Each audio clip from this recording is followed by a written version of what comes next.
Hello friends, this is Kalicharan Singh. आज हम लोग बात करेंगे एमएसएमई के ऊपर। एमएसएमई का क्या क्राइटेरिया होता है, रजिस्ट्रेशन प्रोसीजर क्या है, उसका क्या बेनिफिट्स है, क्यों एक इंटरप्राइज एमएसएमई में जाएगा, उसके क्या क्या बेनिफिट्स हैं, और लास्ट में उसके ऑडिट करने के टाइम अपने क्या क्या बातों को ध्यान रख सकते हैं, कहाँ कहाँ हमें ऑब्जर्वेशंस आ सकती हैं, कहाँ हम कंपनी को बेनिफिट्स दिखा सकते हैं, उसके बारे में आज बात किया जाएगा। तो सबसे पहले एमएसएमई का जो क्राइटेरिया था, जो एग्जिस्टिंग क्राइटेरिया 2006 में आया था, उसमें एमएसएमई में मैन्युफैक्चरिंग और सर्विस सेक्टर के लिए अलग अलग क्राइटेरिया दी हुई थी। बट दिस ईयर 2020 जून में गवर्नमेंट में नोटिफिकेशन लाया कि मैन्युफैक्चरिंग और सर्विस इंडस्ट्रीज के लिए सिर्फ एक ही क्राइटेरिया रहेगा, सेम क्राइटेरिया दोनों इंडस्ट्रीज फॉलो करेंगी। वो क्राइटेरिया अभी कर दिया गया है। फॉर माइक्रो के लिए हमने देखा है कि अभी का क्राइटेरिया है 1 करोड़ एंड 5 करोड़। स्मॉल हो गया है 10 crore and 50 crore, and medium हो गया है 50 crore and 250 crore.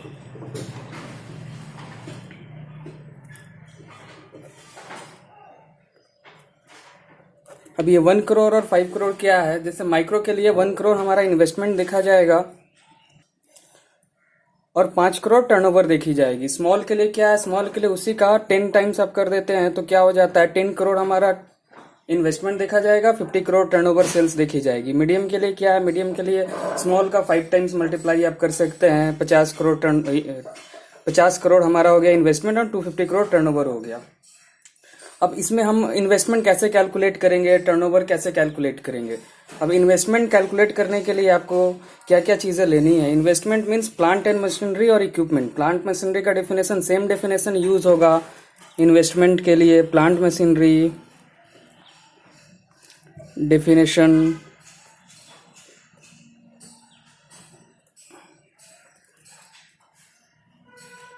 Plant and machinery का डेफिनेशन जो इनकम टैक्स एक्ट में दिया हुआ है वही यहाँ भी यूज किया जाएगा। जो भी इनकम टैक्स में डेफिनेशन करता है प्लांट एंड मशीनरी का, इक्विपमेंट का डेफिनेशन जो भी फॉलो करेगा वो यहाँ पे हम यूज करेंगे। और टर्नओवर निकालने के टाइम बस एक बात का ध्यान रखना है कि जो भी इंटरप्राइज का आप टर्नओवर निकाल रहे हैं उसमें एक्सपोर्ट टर्नओवर को आप एक्सक्लूड कर दें। एक्सपोर्ट टर्नओवर क्राइटेरिया में नहीं आएगा। और ये जो क्राइटेरिया दी हुई है माइक्रो, स्मॉल और मीडियम इंटरप्राइज के लिए, ये क्राइटेरिया एक कंपोजिट क्राइटेरिया है। कंपोजिट क्राइटेरिया हम क्या बोलते हैं कि दोनों कंडीशन अगर सेटिस्फाई करेगी तभी हम इसको क्लासिफाई कर सकते हैं माइक्रो स्मॉल में। अगर माइक्रो में क्लासिफाई करने के लिए आपकी इन्वेस्टमेंट 1 करोड़ होनी चाहिए और टर्नओवर 5 करोड़ से कम होनी चाहिए, इन्वेस्टमेंट 1 करोड़ से कम होनी चाहिए। अगर एक भी आपका एक्सीड कर जाता है तो आप माइक्रो के लिए एलिजिबल नहीं रहेंगे। सिमिलरली स्मॉल और मीडियम इंटरप्राइज के लिए है। तो कंपोजिट क्राइटेरिया हमेशा ध्यान रखें कि दोनों कंडीशन सेटिस्फाई करनी चाहिए, नहीं तो हम क्लासिफाई नहीं हो सकते। अगर आपने पहले से रजिस्ट्रेशन लेके रखा है माइक्रो, स्मॉल और मीडियम कंपनीज का और आपकी कोई भी अगर क्राइटेरिया एक्सीड कर जाती है, जैसे आपने माइक्रो का लेके रखा है 1 करोड़ और 5 करोड़ के बेसिस पे अगर टर्नओवर आपकी एक्सीड कर जाती है 5 करोड़ से, तो आप ऑटोमेटिकली नेक्स्ट हायर कैटेगरी में शिफ्ट हो जाएंगे, आप स्मॉल में शिफ्ट हो जाएंगे। बट यहाँ पे नोटिफिकेशन के हिसाब से अगर आपकी सपोज 5 करोड़ के नीचे 4 करोड़ आ गई, या फिर आप स्मॉल इंटरप्राइज में, latest example of small enterprise, 50 crore आपका टर्नओवर है, उससे अगर आपका टर्नओवर हो जाता है 4 करोड़ या 5 करोड़, तो आप माइक्रो में नहीं आ सकते। माइक्रो में लाने के लिए आपको दोनों कंडीशन सेटिस्फाई करनी पड़ेगी। बट हायर कैटेगरी में जाने के लिए आपने कोई भी एक कंडीशन का ब्रीच किया तो आप हायर कैटेगरी में शिफ्ट हो जाएंगे, ऑटोमेटिकली शिफ्ट हो जाएंगे। और अगर आपका जीएसटी रजिस्ट्रेशन लिया हुआ है और सेम पैन के अगेंस्ट में आपने डिफरेंट यूनिट्स का जीएसटी रजिस्ट्रेशन लिया हुआ है, तो क्राइटेरिया कैलकुलेट करने में वो सारे मिलाकर कैलकुलेट की जाएंगी। अगर आपका जीएसटी नंबर ब्रांचेस 2-3 हैं और आपने सेम पैन के अगेंस्ट में लिया हुआ है जीएसटी नंबर, तो आपको सारा का मिलाकर कैलकुलेट करना पड़ेगा इन्वेस्टमेंट एंड टर्नओवर। और आप अगर रजिस्ट्रेशन कराने जाते हैं, रजिस्ट्रेशन इसका उद्यम पोर्टल पे होता है, फ्री ऑफ कॉस्ट रजिस्ट्रेशन है, आपको सिर्फ आधार कार्ड की जरूरत पड़ती है। तो रजिस्ट्रेशन कराने का टाइम आपका जो भी calculation of investment and plant and machinery रहेगी, that will be link to your income tax return file. आपने अगर इनकम टैक्स रिटर्न फाइल किया है तो जो भी फिगर्स इनकम टैक्स रिटर्न में आपने डाले उससे लिंक रहेगा प्लांट मशीनरी का कैलकुलेशन, इक्विपमेंट का कैलकुलेशन। बट अगर मैंने एक इंटरप्राइज स्टार्ट किया, मैंने कभी इनकम टैक्स रिटर्न फाइल ही नहीं किया है, उस टाइम क्या कर सकते हैं हम? तो उस टाइम आप सेल्फ डिक्लेरेशन बेसिस पे आपकी जो भी प्लांट मशीनरी इक्विपमेंट्स की वैल्यू रहेगी आप दे सकते हैं और वो ये रिलैक्सेशन आपको तब तक दिया जाएगा जब तक आप फर्स्ट ITR फाइल नहीं करते थे उसके नेक्स्ट 31 मार्च के फाइनेंशियल ईयर तक।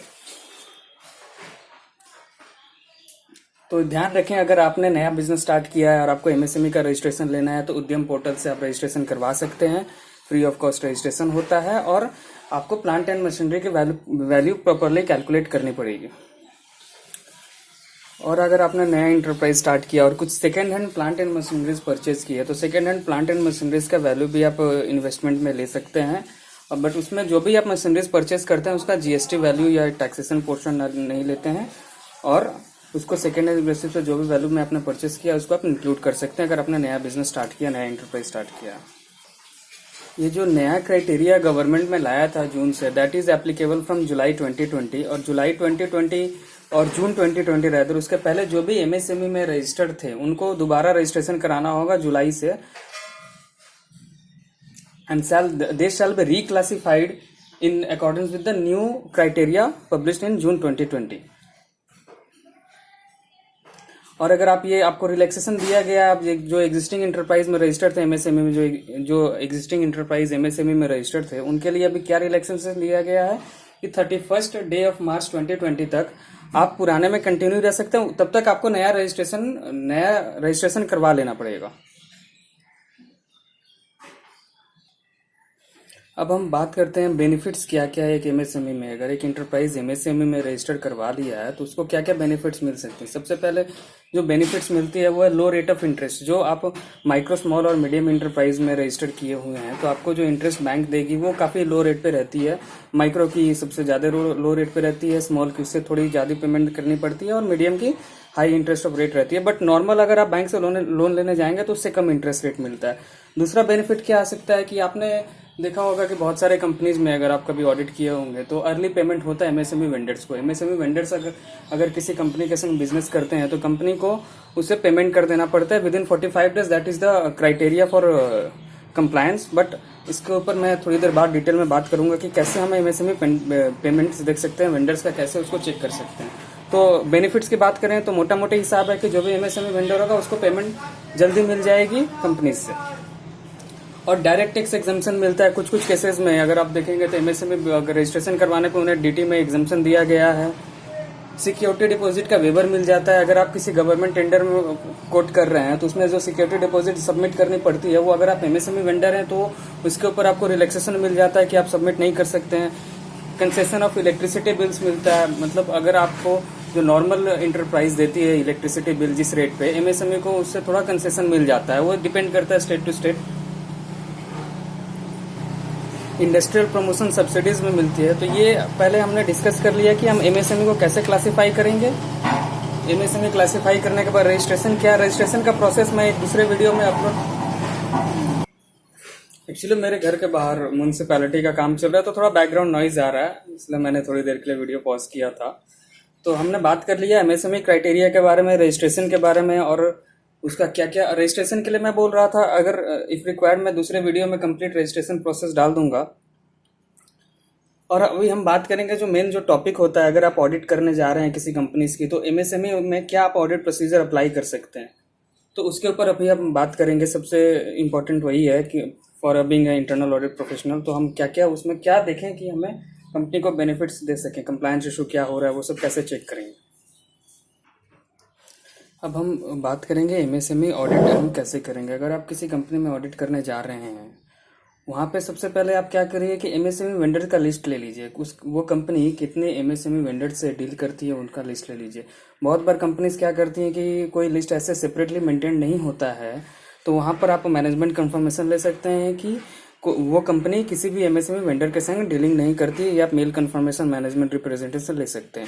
अगर MSME वेंडर के संग डीलिंग होता है और आपको MSME वेंडर का लिस्ट मिल गया तो सबसे पहले आप क्या करेंगे कि ये देखेंगे कि जो MSME वेंडर से उनसे पीरियोडिक कंफर्मेशन लिया जाता है कि नहीं, कि वो माइक्रो में ही फॉल कर रहे हैं। क्योंकि ईयरली आपका इन्वेस्टमेंट टर्नओवर चेंज होता है, तो हो सकता है एक वेंडर अगर इस साल माइक्रो में फॉल कर रहा है तो नेक्स्ट ईयर स्मॉल में जा सकता है, उसके नेक्स्ट ईयर मीडियम में जा सकता है। तो जनरली क्या होता है कि हमें एक as a best practice periodic confirmation, yearly confirmation लेना चाहिए और उनका जो भी इसेंशियल क्राइटेरियाज रहता है कैलकुलेट करने के लिए टर्नओवर और इन्वेस्टमेंट का, वो निकाल कर हमें देखना भी चाहिए कि वो एग्जैक्टली फॉल कर रही है कि नहीं एमएसएमई के क्राइटेरिया के अंदर। बहुत बार वेंडर्स क्या करते हैं कि इनिशियली वो एमएसएमई में थे, मैंने कंपनी के संग रजिस्टर करवा दिया वेंडर के एमएसएमई में, और अभी वो एमएसएमई में नहीं है, बट उनको कुछ कुछ बेनिफिट्स जो कंपनी दे रही है विद इन लॉ 45 डेज का पेमेंट क्राइटेरिया, ये सब बेनिफिट्स वो लेते रहते हैं। तो हमें वो चेक करना चाहिए कि कंपनी एज ए प्रोसेस क्या ईयरली या पीरियडिकली कंफर्मेशन करती है एमएसएमई वेंडर्स की या नहीं।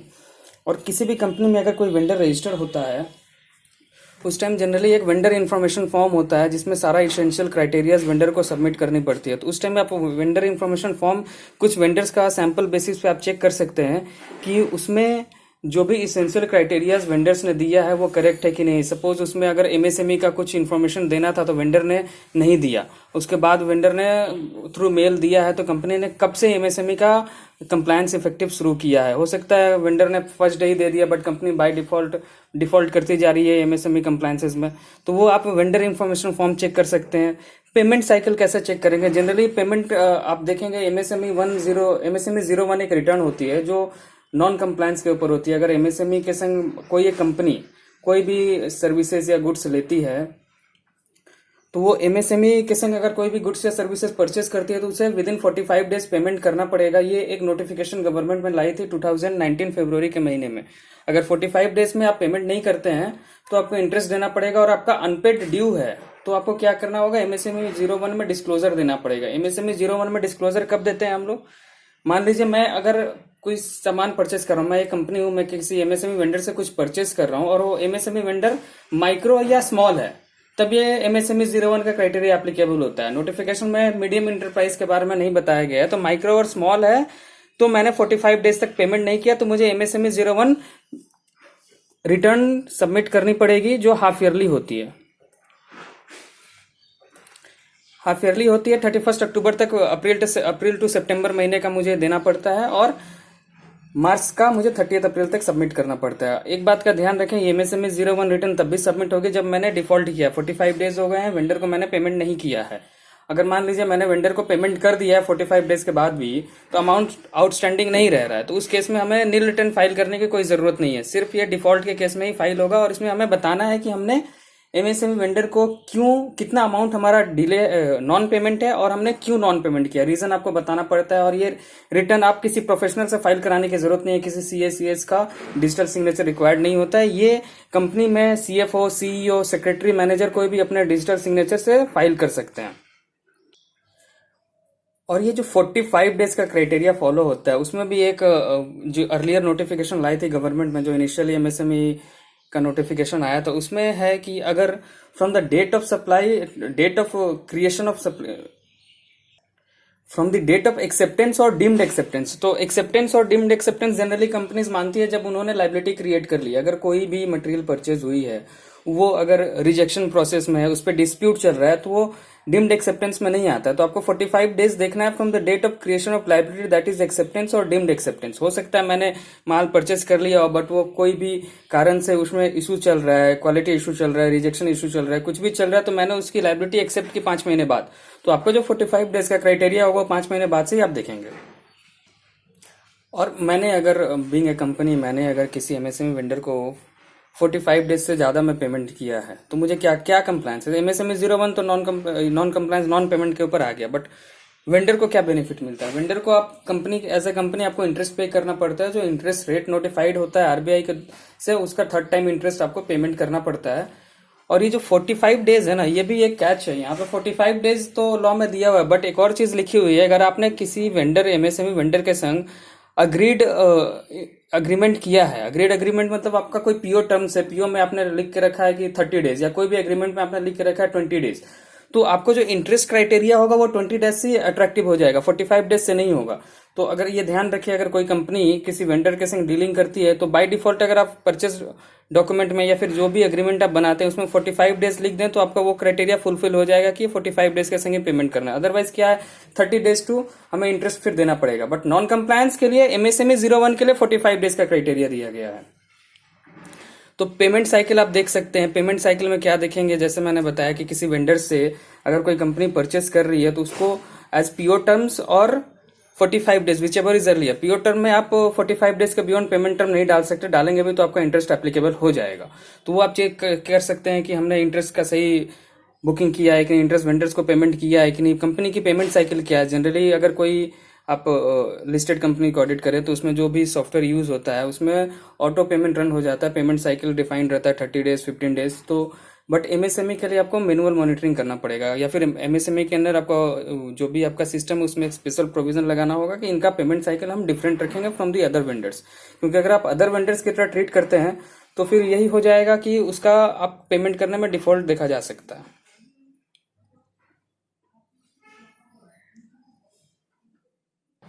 तो एक बार क्विक समरी में मैं बता देता हूँ क्या क्या आप चेक कर सकते हैं एमएसएमई में। एमएसएमई आप वेंडर लिस्ट ले लीजिए, वेंडर लिस्ट का वेंडर कंफर्मेशन, वेंडर जो रजिस्ट्रेशन फॉर्म होता है वो चेक कर लीजिए। उसके बाद पेमेंट्स देख लीजिए, उसका पेमेंट में डिले हो रहा है कि नहीं, डिले हो रहा है तो इंटरेस्ट हमने पे किया है कि नहीं, वेंडर्स को इंटरेस्ट नहीं पे किया तो इंटरेस्ट का प्रोविजन लिया है कि नहीं।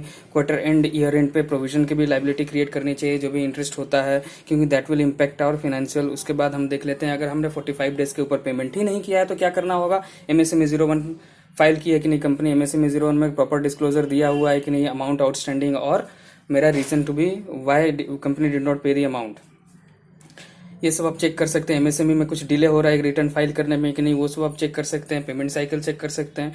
ये सब मोटा मोटी आप एमएसएमई में ऑडिट प्रोसीजर अप्लाई करके चेक कर सकते हैं। तो आज के लिए एमएसएमई रिलेटेड इतना ही। कोई भी आपको अगर कुछ क्राइटेरिया में डाउट हो तो आप मुझे बता सकते हैं। और वीडियो को लाइक करें, सब्सक्राइब करें और शेयर करें। Thank you so much.